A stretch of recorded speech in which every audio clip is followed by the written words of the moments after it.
All right, so the question has been asked, why would somebody like me, a millionaire who lives in Kansas, care about the person who wins the mayoral race in New York City? Why would I care about that? So I'm here to give you an explanation on that. I'm going to actually give you three different reasons why I'm super hyped about Zohran Mamdani taking over and being the mayor in New York. I'm just going to give y'all three examples, three different reasons. But before we do that, let me explain something to y'all. There are levels to being a millionaire. And I'm on the bottom level of millionaire status, okay? There's some people who make millions of dollars every year and their assets are crazy and they are certified millionaires. When it comes to me, I started my business in 2015 with a vacuum cleaner from Walmart that I bought with my unemployment check. I grew that business pretty consistently. I took some money out of that business and started a childcare facility. Now we have multiple childcare facilities in all of our businesses. I think we own 7 businesses altogether. We've got 120 employees. My businesses altogether make about $5 million per year. That does not mean that I personally make $5 million a year. It doesn't mean that I personally make $1 million a year. My businesses make about $5 million a year. If I were to sell all of my assets and pay off all of my debts, I would be left with a couple of $1 million left over. So my net worth is over $1 million. That makes me a millionaire. Okay, so there's that. I'm not getting money like Jay-Z or Will Smith, so don't get it twisted. Okay.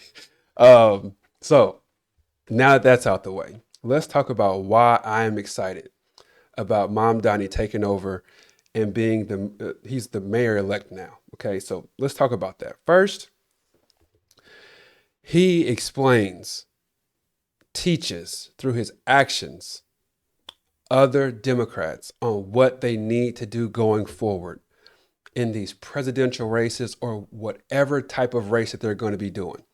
And what is that? You've got to actually talk about what you are going to do. That's what he did. He talked about his plan and what he was going to change and how he was going to impact all the folks in New York City. That's what he did so well compared to other folks like Kamala Harris, whom I did vote for, who I was pushing for. When we look back at what Kamala Harris did, she consistently talked about the other person she was running against.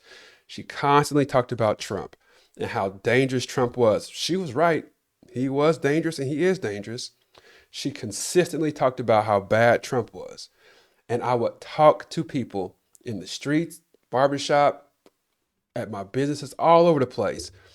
And I would ask them who they were voting for. And they were like, oh, I don't care. Either one is bad. They're both bad. And I say, well, do you know what Trump is going to do? And they're like, no. And I say, well, do you know what Kamala's going to do? And they're like, no. But then again, whenever I'm talking to people today, and I live in Kansas, and I'm talking about the race that's going on in New York, and I'm saying, do you know what Mamdani is pledging that he's going to do?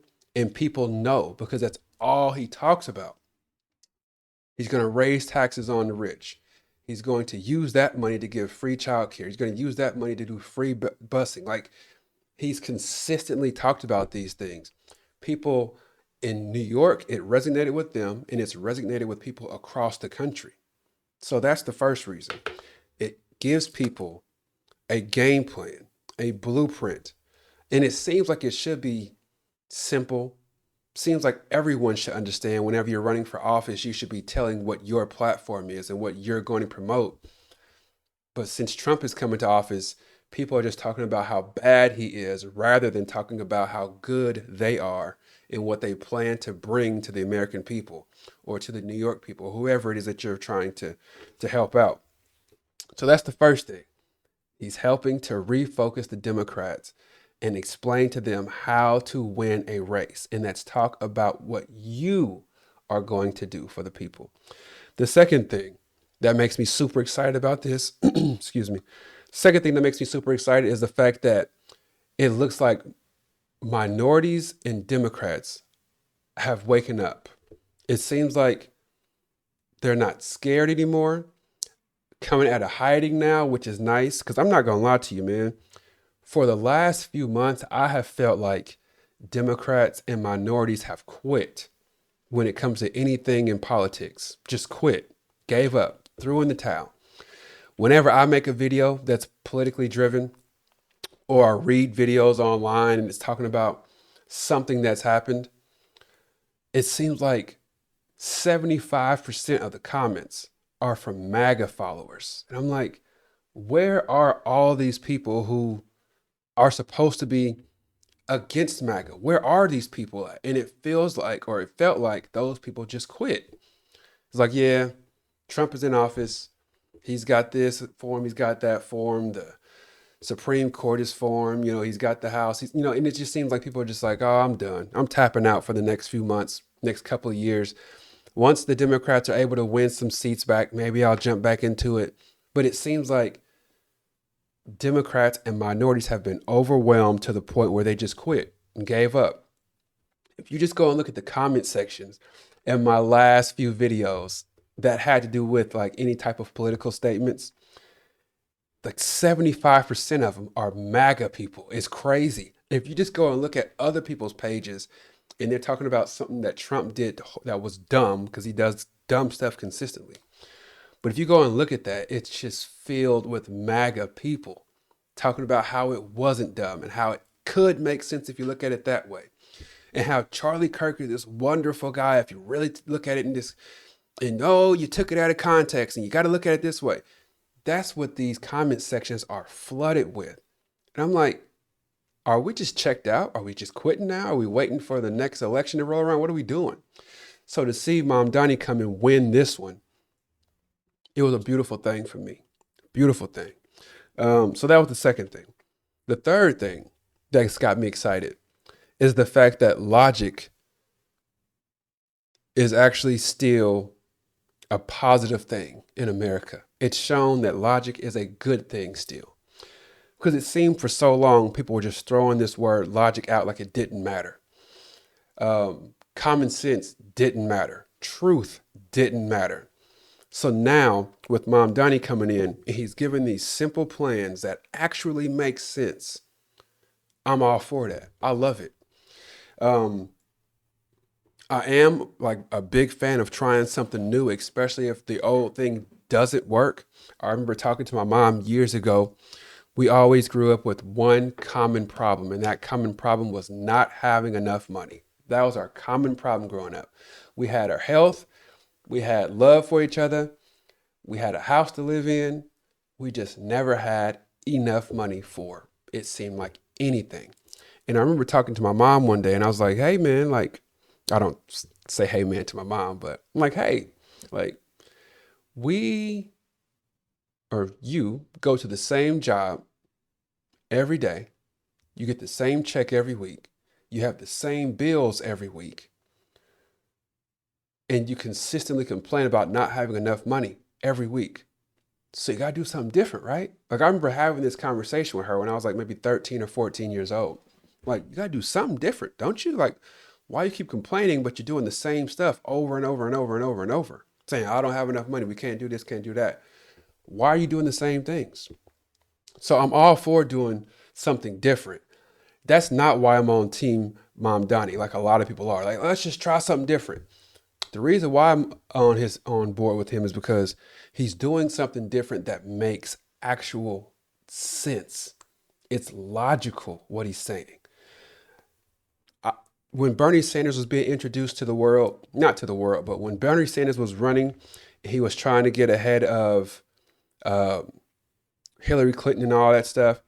I was a firm no to Bernie Sanders because the stuff, the plans, the things that he had that sounded so great, I'm like, how can you possibly pay for that? It doesn't make sense. So I was not on Team Bernie Sanders. What Mamdani is talking about, it makes logical sense and financial sense across the board. And it's all just logical. Okay, so let's just talk about my finances real quick, okay? I own a couple of commercial buildings. I pay $40,000 every December. I write a check to the government, $40,000 for property taxes on those two commercial buildings. $40,000. I promise y'all, if I could keep that $40,000, it would do wonders for me. I would love to keep that $40,000. I know exactly where I would put that $40,000. On the other hand, let's say that a millionaire who's making $50 million, who made, let's say, made $50 million this year, which there's plenty of those kind of people in New York who make $50 million. Mamdani's plan is to tax them an additional 2% on everybody who made $1 million or more. So if you made $50 million, you would have to give up an additional $1 million. That's the 2% of that. So you tell me, if you're making $50 million, do you think that you're sweating getting rid of another million? I know $1 million is a lot of money. I understand they worked hard for it and they feel like they deserve it. I totally get that. Not mad at that at all. But when you look at my example, I'm paying $40,000 over here. I promise you, I could use that $40,000. I promise you. It could help change my life and my family's life, my cousins, all of that. It could help change their lives today. If I could keep that $40,000, it would change my life tremendously. At the same token, this person who's making $50 million in 1 year, do you think that person is really sweating losing 1 million? I'm telling you right now, the answer is no. They're just fine. If they're making $50 million, they can let go of that 1 million much easier than I can let go of my 40,000. Because when you make that much, like you're not missing, you're not sweating for any meals. Like, let's just be real. I'm not sweating for meals either, but still, you get what I'm saying. You get the point. So that's why it makes sense to me. I don't know why we've gotten to the situation in America where we've got people who don't make a whole lot of money, people who make $30,000, $40,000 per year. They're having to fork over a huge percentage of money compared to what they make. They've got to pay into taxes. People who make $40,000 at the end, let's say if they don't have any children, at the end of the year, they got to send in $1,000 to the government. They could desperately use that $1,000. Desperately use that $1,000. But then you've got these, they could pay maybe one, or in Kansas, you could pay 2 months rent with $1,000 some places. But then you got these people over here who's making $1 million a year, $5 million a year. They're not missing any meals. They're doing just fine. The only thing that they're concerned about is where they're going to go vacation next month or next week. So why not take extra money from them if they're not going to miss that money, and then release and alleviate the burden from these people who really need that extra $1,000? It's logical to me. So that's what Mamdani is promoting. That's what he's saying he's going to do, and it makes a ton of sense to me. I don't mind paying a little bit extra, especially when it compares to some of the employees that I have that don't make nearly as much as I do. So if somebody said, Jordan, you've got to pay a little bit extra, because the what's little to me is probably a decent amount to 3 or 4 of my employees. I hope that makes sense. If you take $1,000 from me, it's not gonna affect me as much as if you take $1,000 total from 4 of my employees. So why not just do that across the nation? It's common sense to me. It's logical. I'm all on board on what Mamdani is talking about. So once again, those 3 things is that it helps Democrats understand what they need to do with their platforms going forward when they're running for office. Number 2, I'm excited because it's showing me that Democrats and minorities have not given up. They have not quit. They're still in the fight. We're just not really showing that on social media and whatnot, not too often. And then the third thing is what he's doing is logical. It makes total sense. Take money from this guy who's making $50 million, take 2% from him. That 2% can cover 40 or 50, maybe even 200 people that are barely making it. It's logical. It makes sense. So let me know what y'all's thoughts are. Please do like the video, subscribe to the channel. We're going to continue building this thing 1 like and 1 subscription at a time.